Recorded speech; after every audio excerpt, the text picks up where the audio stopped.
everyone. Welcome to another episode of Freethinking Femmes Podcast. My name is Raina Dunham, co-host and co-founder of Freethinking Femmes. I'm a Houston, Texas resident for nearly a decade and a Metro Houston native. I am joined by two more diverse voices. Would you like to introduce yourselves? Definitely. Hey, everybody. This is Deanna Adams. I serve on the board of Houston Black Nonbelievers, which is a local organization created to support African-American freethinkers in Houston, Texas. And I just thought about this at the last minute. We'd like to give a shout out to Arian Foster. If you're listening, we would love to see you at a Houston Black Nonbelievers meeting or Empower Hour or anything. Just that's an open invitation. Tweet him. I did. And I also have a blog, Musings on a Limb, where I express my views as an African-American atheist professional mom on subjects related to the intersectionality of racism and skepticism. Hi, my name is Amanda Rosa. I'm a former daily churchgoer, now atheist. I'm new to and now serving on the board of Hispanic American Freethinkers. I spend my days letting the government know when their anti-reason, anti-equality, and other actions are getting on my nerves by speaking out and organizing voters independently and in coalition with various local groups such as the local Democratic Party, Spring Democratic Club, the Texas chapter of the Secular Majority, Houston area, now the National Organization of Women, and Atheists Helping the Homeless, just to name a few. The purpose of Freethinking Femmes Podcast is to provide a venue for the secular community to discuss very real, current, and important issues. We are here to lift up the minorities, the secular women, LGBTQ, people of color. I'm saying this poorly, I apologize. We are here to say you're not alone. We recognize the struggle, and we fight it with you. We have some current events. For starters, there's some news on Sandra Bland. There's an update where the family is filing a wrongful death suit, it looks like. We have some articles about that from a few sources.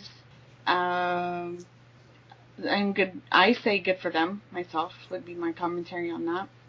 And definitely.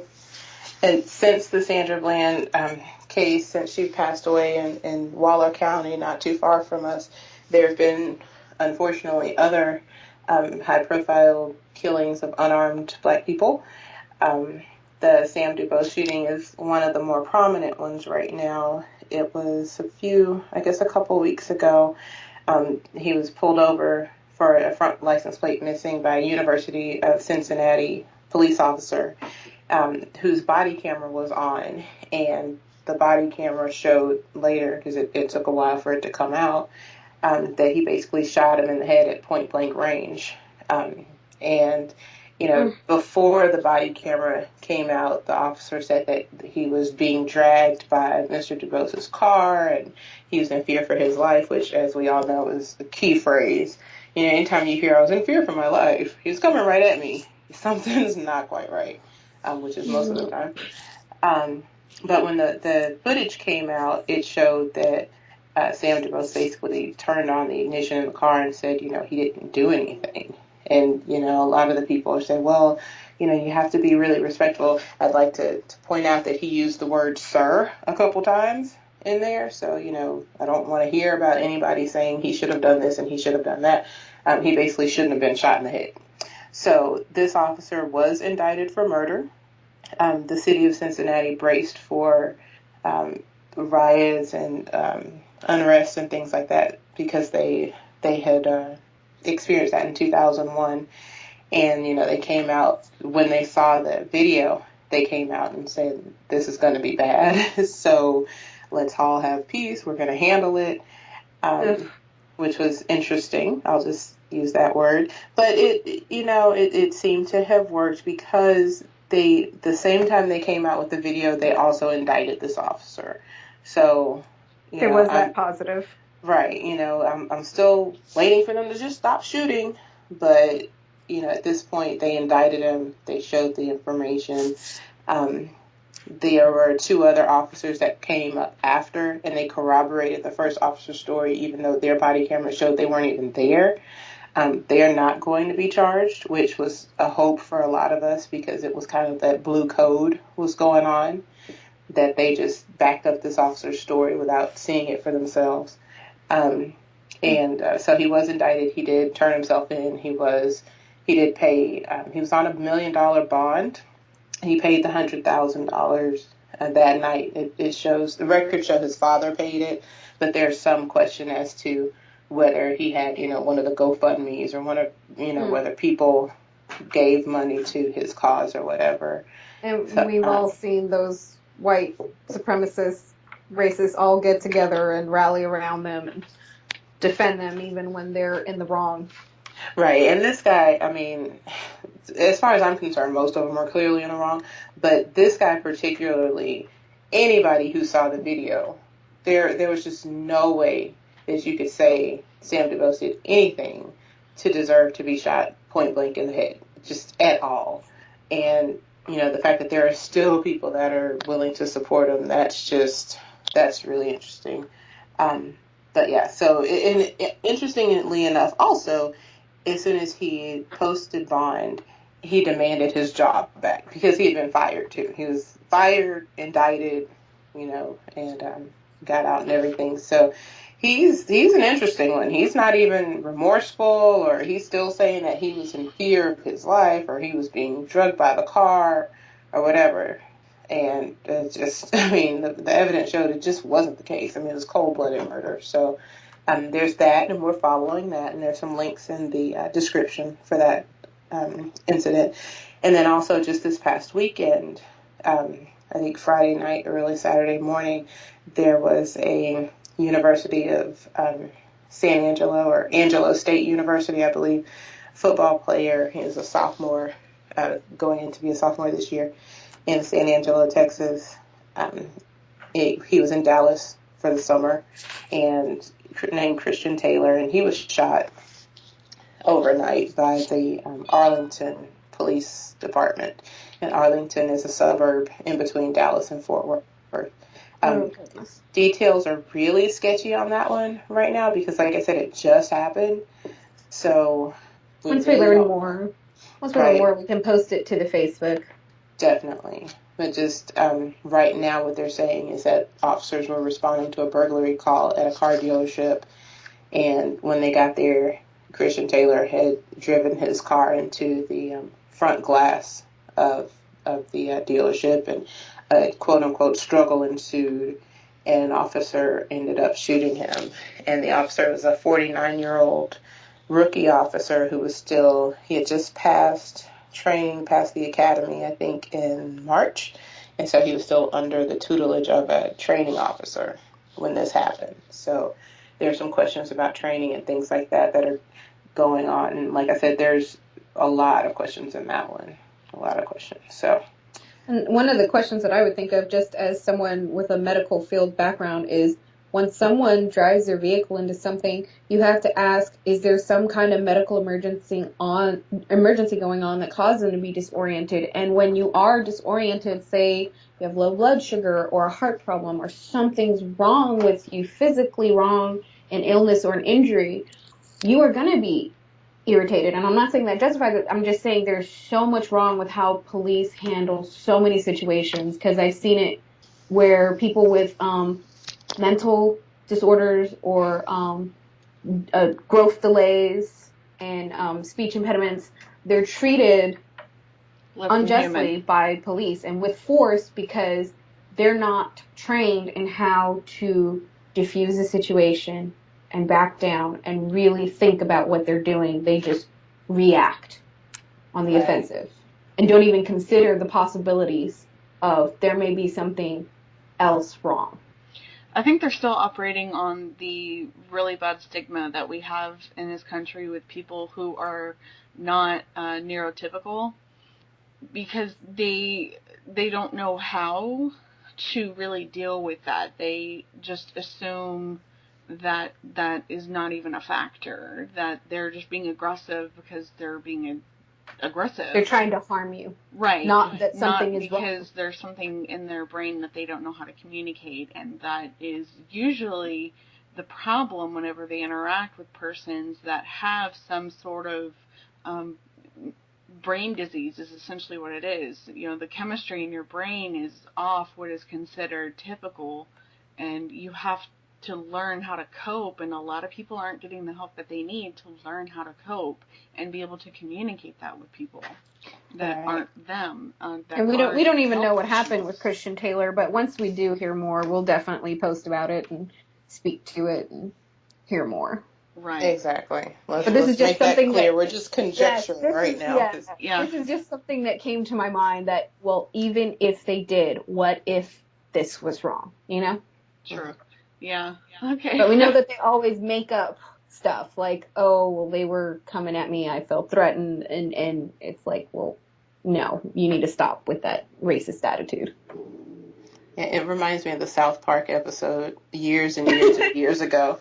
It's coming right at me, boom. I mean, wow. How, like, perfect. Like 15 years ago, probably, but that's pretty much kind of how it works. It's funny, we're talking about the expected and perceived criminal activity of, you know, non-neurotypical persons, and, you know, people of color expected to be criminals when we have, you know, I don't know, white male politicians being criminals all around us. Rich, white, affluent politicians, conservative. Usually, yeah. Because the affluence is usually in line with those people being elected officials in many cases. Tom DeLay is a good example of how that can be a problem. I think Charles Rangel was an example of how that does even affect non-white politicians. Let's see, there's also, right here in our state currently going on, not only is Perry being indicted for charges, but the currently serving, newly elected Texas Attorney General Ken Paxton, has been indicted by a grand jury. And it's, and the most serious charges, first-degree securities fraud. Mr. Paxton is accused of misleading investors in a technology company, Servergy Incorporated, which is based in hometown McKinney. He's accused of encouraging the investors in 2011 to put more than $600,000 in Servergy while failing to tell them he was making a commission on their investment and misrepresenting himself as an investor in the company, according to the special prosecutors handling the case. And I believe this is done while he was in office as well. While he was a member of Texas House of Representatives, but before he was elected Attorney General. Right. As if that should make a difference. But yeah, so here I am. I'm an elected official. I'm getting kickbacks and telling people, hey, you should invest in this company while you're getting kickbacks. If that's not a conflict of interest, then I don't think I know what is. Exactly. And, you know, the thing is, if he would have been open and honest with people, you know, that's why we have all these forms that you have to fill out. Like when you open a brokerage account, when you buy a house, when you do all these things, you have all these forms that you have to fill out, and you have to, make these declarations and things like that. So, this is kind of showing why that's the case. So remember that the next time you have like a stack of paperwork or whatever. But he just, bottom line, he was making money off of these deals and not telling people that he was making money off the deals. He was pretending, the allegations say that he was basically saying, I'm an investor, you should be an investor too, not saying I'm making money for every investment that you make. I'm getting a commission off of this. And that's just wrong. That's not the way securities works.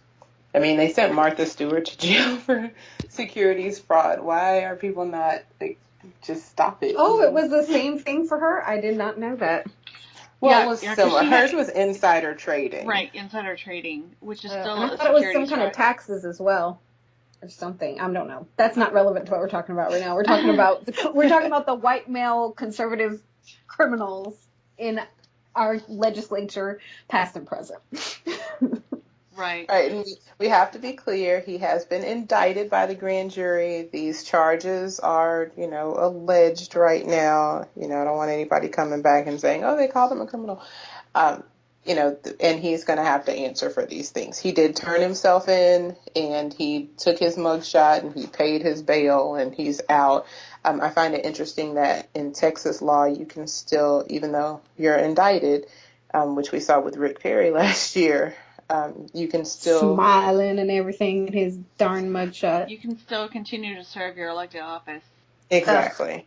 Well, you're about to be put on trial for breaking the law, but by all means, please continue to enforce the law you think you know. And pass laws and make laws.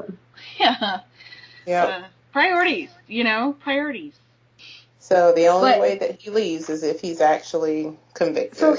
So I made this connection just now about inequality and racism. And so if you are in public office and you are getting paid by tax dollars to support you, basically you're getting government health care, a government salary, paid for by the taxpayers. But if you are rich and white and a politician, they will not take that from you. One minor violation of the law, and you can no longer get food stamps. You can no longer get rent assistance. You can no longer get government health care, such as Medicaid and Medicare for low-income individuals. But if you are rich and white, you can. Is that also not connected to the big money being behind electing those people? So there already are investments behind those persons being elected in the first place? Oh, yeah. Oh, I'm sure. I mean, I'm sure a lot of the money that they made went right back into their coffers as donations. But again, that's just conjecture. This is definitely conjecture. But I mean, I'm sure we could find the connections. Like if we sat down and did it, for example, like with Greg Abbott and that cancer fund that they put money in, and this has been proven that like his sister is some kind of medical doctor in surgery. Oh wait, no, I'm talking about abortion. Never mind. So there's this law that was passed saying that all of the abortion clinics, this is HB2, have to be surgical centers. So you're going to have people who are surgically certified, and that requires money given to the medical board of surgery and stuff like that. So in order for the clinics to get certified and be allowed to continue to stay open according to their new anti-abortion law. Well, his sister is a doctor that serves on the board of surgery in Texas. So, yeah, there you can find all kinds of connections between the laws that they pass and the conflicts of interest and the money that they make on account of the laws that they pass. There's money to be made everywhere. Yep, definitely. That was just one example of one that I know for sure can be verified, and I can try to dig up some links for sure before we put the put the episode out. Okay. Post that before I forget. Yeah, that would be great. Also, we have some recent news regarding the Houston Equal Rights Ordinance, and this has been quite a fight. Wow. So Houston, the city council in Houston is trying to have and keep an ordinance stating that things like not only the constitutionally protected classes and immutable qualities like race, religion, gender, etc., but also orientation, gender identity, correct? Yes. Okay, so including those as the immutable qualities that you can't discriminate for here in the city of Houston. And it's an ordinance that says that if you feel that your rights have been violated from any aspect of the Houston Equal Rights Ordinance, you have 90 days to bring it before the legal system so that you can press charges, and whoever violated your equal rights here in Houston, according to ordinance, needs to pay a fine. They will be penalized, and depending on how bad it was, what is it that they did? Was it a hate crime? Was it violent? Was it they didn't allow you to sign a lease because they said they don't want your kind here of whatever, for whatever reason? Were they transgender? Were they of a certain race? Were they Muslim? Were they some kind of minority that is discriminated against? This ordinance protects them. Right, and so the update regarding this was that it's been ruled that the Texas Supreme Court, and correct me if I'm wrong on this, but the Texas Supreme Court has ruled that we either need to put it to a vote or get rid of it. That's my understanding. Yes, they literally said it has to go. You either put it to a vote or it goes. And then I believe, and don't quote me on it because I haven't verified it. They said that even though they agreed to put it to a vote, they still struck it down.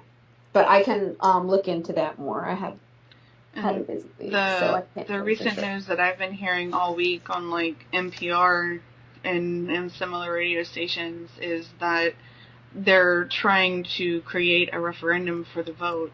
The part where I'm confused is why it's ever a good idea, especially in a state that's been known for generations at this point of denying people civil rights, to put civil rights to vote. Right, that's asking for trouble. But I mean, Houston has been, a little more progressive than the rest of the state. But just to let you guys know exactly what's going on, in an article on IBT on August 5th, so it should be very recent. Sorry. Basically, the residents will have their say because the Texas Supreme Court ordered the council to do one or the other, which was either repeal it or put it on a ballot in November. And the city council decided Wednesday not to repeal it, so they're going to put it on the ballot in November. I mean, they're really stuck between a rock and a hard place at this point, because it's been misrepresented as allowing sex offenders to go to the bathrooms and make victims of people. Right. It's been boiled down to that by, homophobic, transphobic people that I don't even, and it's really sad because this ordinance would actually help a lot of the people that are against it. Exactly. But putting it down to something so minor, oh no, someone who says they're a woman can go in the restroom. And let's not get started on, who really Facts. are, right, like who's really the sex offenders and the pedophiles, and, like specifically looking at statistics here, it's not homosexual people or trans people, it's cis white males. Transgenders and homosexuals are more likely to be victims of sexual violence, sexual assault of some sort, than to be a perpetrator of it. This is just facts. Right. I don't really understand where they think that homosexuality comes from, because it's assumed that the majority of the population is heterosexual. And so a lot of people are heterosexual in heterosexual monogamous relationships, and yet they end up having homosexual, bisexual, pansexual, etc., and so on and so forth, as we learn and begin to understand different, sexualities, modalities and stuff. I mean, they're not coming from thin air, they get here the same way that we do in most cases, unless they're someone that came through fertility treatment and whatnot. So it's not like they're not people, is the point. They're not any more likely to be a criminal, to be a bad person, to lack morality, just because they happen to think that the person that has the same genital parts as them is more attractive than the person that doesn't. I mean that's what it boils down to. And not everything is about sex.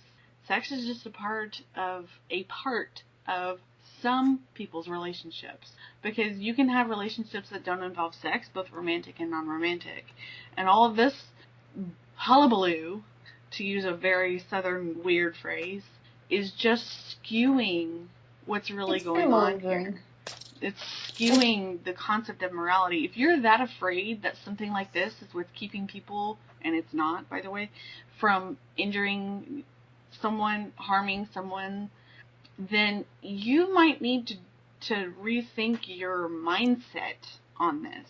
You might need to rethink why it is you feel that way, because there's something in your brain that either makes you think that doing that would be okay outside of a certain ruling keeping you from doing it, aka negative consequence, or something you were taught growing up is teaching you that is the case.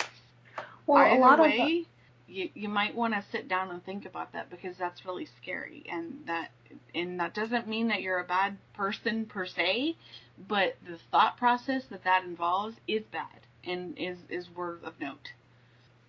So a lot of the opposition to the Houston Equal Rights Ordinance from day one were a bunch of conservative, right-wing religious groups in conjunction with conservative groups such as the Republican Party and Tea Party conservatives. They were working together with the Houston Pastors Council, which is a group of pastors that get together and decide things about women's rights and LGBTQ, that they're going to rally against it. And they will literally bus in people from other cities because there's just not enough support here to create a crowd. And even when they bus in people from other cities to help with rallies to oppose things such as the Houston Equal Rights Ordinance, it's still not a big crowd compared to the supporters. And it's pretty ridiculous and redundant, because the people that they bring in to testify before city council can't even vote on it, can't even have any effect, or they don't have a city council member that can vote on it because they're not even from here. So this is why it's so important to pay attention to local government, because they pass important ordinances such as this. Right, and it's important to note too, this wasn't just, and it's frustrating to me, because it wasn't just the usual gang of, white conservatives or anything like that. There's a group of black pastors that were so into religion that they and were the Hispanic ones. Oh my yeah, goodness. and it's like this ordinance helps us, but because of this one, subgroup in here that you've decided is an abomination, then no, this is not okay. And to what Raina was saying just a minute ago, it's kind of like if you think it's the same as saying, well, you guys don't believe in God, therefore you must be monsters because anything goes.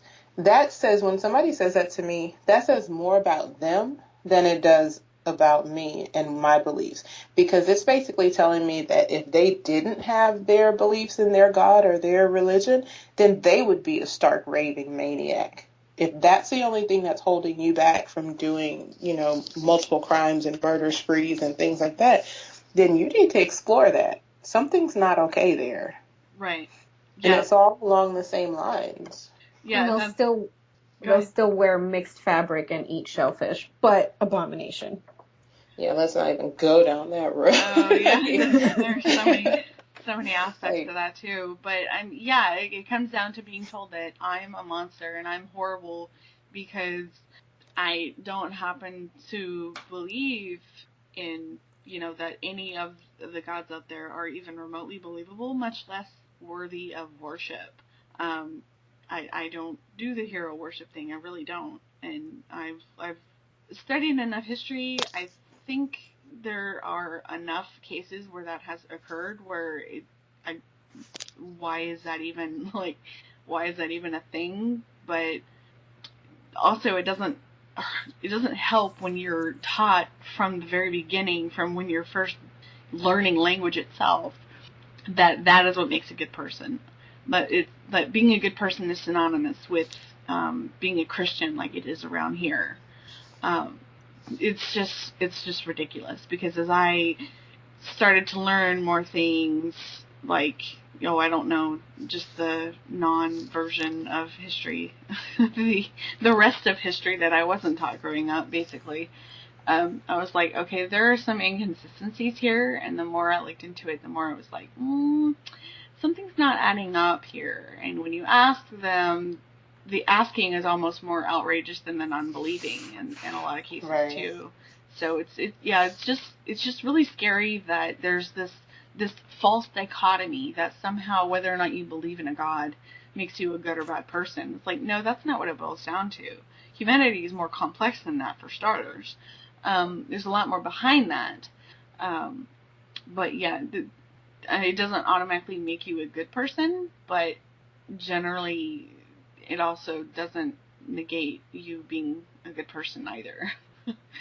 The Houston Equal Rights Ordinance does not explicitly protect non-believers, secularists, or non-religious identifying people. And I read somewhere that up north there was a similar equal rights ordinance that did pass, and they did mention specifically atheists were protected in the connections between the laws that they pass and the conflicts of interest and the money that they make on account of the laws that they pass. There's money to be made everywhere. Yep, definitely. That was just one example of one that I know for sure can be verified, and I can try to dig up some links for sure before we put the put the episode out. Okay. Post that before I forget. Yeah, that would be great. Also, we had some recent news regarding the Houston Equal Rights Ordinance, and this has been quite a fight. Wow. So Houston, the city council in Houston is trying to have and keep an ordinance stating that things like not only the constitutionally protected classes and immutable qualities like race, religion, gender, etc., but also orientation, gender identity, correct? Yes. Okay, so including those as the immutable qualities that you can't discriminate for here in the city and it's an ordinance that says that if you feel that your rights have been violated from any aspect of the Houston Equal Rights Ordinance, you have 90 days to bring it before the legal system so that you can press charges, and whoever violated your equal rights here in Houston, according to ordinance, needs to pay a fine. They will be penalized, and depending on how bad it was, what is it that they did? You know, was it a hate crime? Was it violent? Was it they didn't allow you to sign a lease because they said they don't want your kind here of whatever, for whatever reason? Were they transgender? Were they of a certain race? Were they Muslim? Were they some kind of minority that is discriminated against? This ordinance protects them. Right, and so the update regarding this was that it's been ruled that the Texas Supreme Court, and correct me if I'm wrong on this, but the Texas Supreme Court has ruled that we either need to put it to a vote or get rid of it. That's my understanding. Yes, they literally said it has to go. You either put it to a vote or it goes. And then I believe, and don't quote me on it because I haven't verified it, they said that even though they agreed to put it to a vote, they still struck it down. But I can look into that more. I have had a busy week, so I can't. The recent news that I've been hearing all week on like NPR and similar radio stations is that they're trying to create a referendum for the vote. The part where I'm confused is why it's ever a good idea, especially in a state that's been known for generations at this point of denying people civil rights, to put civil rights to vote. Right, that's asking for trouble. But I mean, Houston has been, a little more progressive than the rest of the state. But just to let you guys know exactly what's going on, in an article on IBT on August 5th, so it should be very recent, sorry. Basically, the residents will have their say because the Texas Supreme Court ordered the council to do one or the other, which was either repeal it or put it on a ballot in November. And the city council decided Wednesday not to repeal it, so they're going to put it on the ballot in November. I mean, they're really stuck between a rock and a hard place at this point, because it's been misrepresented as allowing sex offenders to go to the bathrooms and make victims of people. Right. It's been boiled down to that by, homophobic, transphobic people that, I don't even, and it's really sad because this ordinance would actually help a lot of the people that are against it. Exactly. But putting it down to something so minor, just, oh no, someone who says they're a woman can go in the restroom. And let's not get started on, who really Facts. are, right, like who's really the sex offenders and the pedophiles and, specifically looking at statistics here, it's not homosexual people or trans people, it's cis white In males. fact, transgenders and homosexuals are more likely to be victims of sexual violence, sexual assault of some sort, than to